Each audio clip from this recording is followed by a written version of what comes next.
Driving while drinking or impaired threatens not just your teen and their passengers, but others on the road as well. Drinking alcohol is illegal for people less than age 21, as is driving after drinking any amount of alcohol. Any amount of alcohol or drugs produces impairment in teen drivers and is illegal.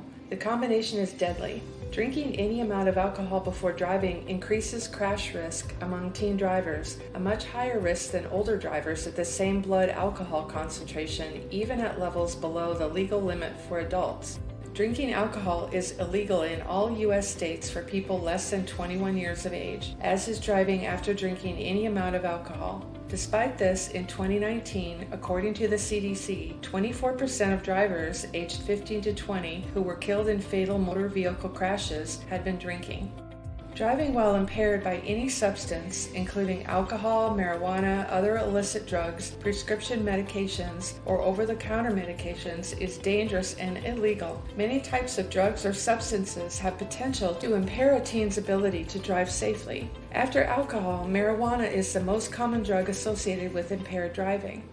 Marijuana has negative effects on judgment, motor coordination, decision-making, and reaction time, all of which are important skills for safe driving. Regardless of age, acute cannabis intoxication has been associated with an increased risk for motor vehicle crashes.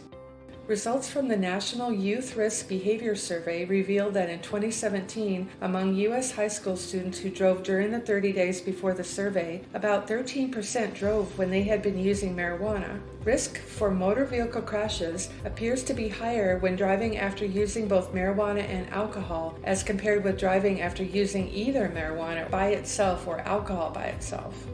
In addition to the risk of crash and injury or death, an impaired driver faces legal and financial consequences, including court costs, loss of a driver's license, a significant increase in car insurance costs, and more. In order to reduce your teen's risk of crash, ban your teen from driving after using alcohol or other substances, and from riding with anyone who has used alcohol or other substances. Also in the vehicle your teen drives, consider the use of an alcohol ignition interlock device. The installation and monthly rental costs vary by state, but averages between $100 to $200 for installation by a licensed installer and then $60 to $90 a month.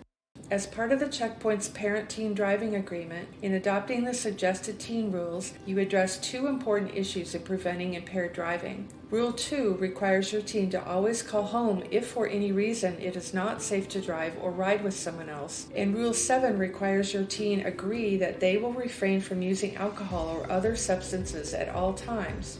Let your teen know that even if they ever make a poor decision and become impaired from a substance such as alcohol or drugs, that they should contact you to provide them a safe ride home. Tell them to always contact you rather than placing themselves and others at extreme risk of crash if they drive impaired.